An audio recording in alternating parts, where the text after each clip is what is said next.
സ്നേഹം എന്ന് പറയുന്നത് പ്രകടിപ്പിക്കേണ്ടത് വളരെ ഇമ്പോർട്ടന്റ് ആണെന്ന് ഞാൻ ഇതിനു മുന്നേയും പറഞ്ഞിട്ടുണ്ട്.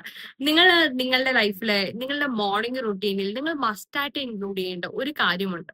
മേ ബി ലൈക്ക് മോർണിംഗിൽ വർക്കിന് പോകുന്ന ഹസ്ബൻഡ്സ് ആയിക്കോട്ടെ, വൈഫ് ആയിക്കോട്ടെ, അല്ലെങ്കിൽ സ്കൂളിലോട്ട് പോകുന്ന കുട്ടികളായിക്കോട്ടെ, ഇവർക്ക് എല്ലാവർക്കും ലൈഫിൽ മാൻഡേറ്ററി ആയിട്ട് വേണ്ട ഒരു കാര്യമുണ്ട്. എന്താന്ന് നിങ്ങൾക്കറിയോ? അവരാ വീട്ടിൽ നിന്നും ഇറങ്ങുന്നതിന് മുന്നേ ഉള്ള ആ സെക്കൻഡുകൾ വളരെ ഇമ്പോർട്ടന്റ് ആണ്.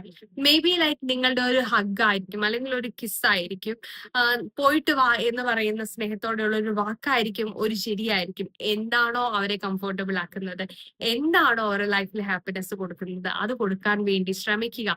അതൊരു പാറ്റേൺ ഓഫ് ലൈഫ് ആക്കാൻ വേണ്ടി ശ്രമിക്കുക. വീട്ടിൽ നിന്ന് ഇറങ്ങി പോകുന്നതിന് മുന്നേ ഒന്ന് ഹഗ് ചെയ്ത് അല്ലെങ്കിൽ ഒരു കിസ് ഒക്കെ കൊടുത്ത് സ്നേഹത്തോടെ വീട്ടിൽ നിന്ന് ഇറങ്ങി പോകാൻ വേണ്ടി ശ്രമിക്കുക. സോ ദാറ്റ് വീട്ടിൽ മേ ബി ലൈക്ക് വൈഫ് അല്ലെങ്കിൽ ഈ പറയുന്ന അമ്മ എന്ന് പറയുന്ന വ്യക്തി, അല്ലെങ്കിൽ ആരാണോ വീട്ടിലുള്ളത്, may be like grand parents ആയിരിക്കും, ദേ ആർ ഓൾസോ മനുഷ്യരാണ്. അവർക്കും ഈ പറയുന്ന സ്നേഹം എന്ന് പറയുന്ന സാധനം അവർക്ക് ആവശ്യമാണ്.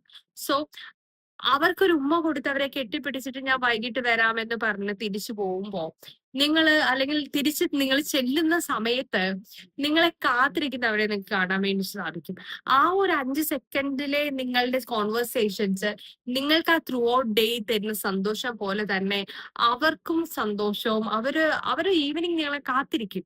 അങ്ങനെ കാത്തിരിക്കുന്ന ഒരു ഭാര്യയെ നിങ്ങൾക്ക് ആവശ്യമുണ്ടെങ്കിൽ, അല്ലെങ്കിൽ കാത്തിരിക്കുന്ന ഒരു പാരന്റ്സിനെ നിങ്ങൾക്ക് ആവശ്യമുണ്ടെങ്കിൽ, ഷുവർലി നിങ്ങൾ ഫോക്കസ് ചെയ്യുക. നിങ്ങൾ വീട്ടിൽ നിന്ന് ഇറങ്ങി പോകുന്ന ആ ഒരു 5 സെക്കൻഡ്, ആ ഒരു ലാസ്റ്റ് 5 സെക്കൻഡ് ആണ് നിങ്ങൾ തിരിച്ചു വരുമ്പോഴുള്ള നിങ്ങൾക്ക് കിട്ടുന്ന അപ്രോച്ച്, അല്ലെങ്കിൽ നിങ്ങളെ എങ്ങനെ അവർ തിരിച്ച് വെൽക്കം ചെയ്യുന്നു എന്നുള്ളത് ആ മോർണിംഗിലെ ആ ഒരു 5 സെക്കൻഡ്സിൽ നിങ്ങൾക്ക് മനസ്സിലാക്കാൻ വേണ്ടി സാധിക്കും. സോ ഇത് ലൈഫിൽ പ്രാക്ടീസ് ചെയ്യാൻ വേണ്ടി ശ്രമിക്കുക. നിങ്ങളുടെ ലൈഫിൽ നിങ്ങൾ മിറാക്കിൾസ് കാണും. Thanks for watching.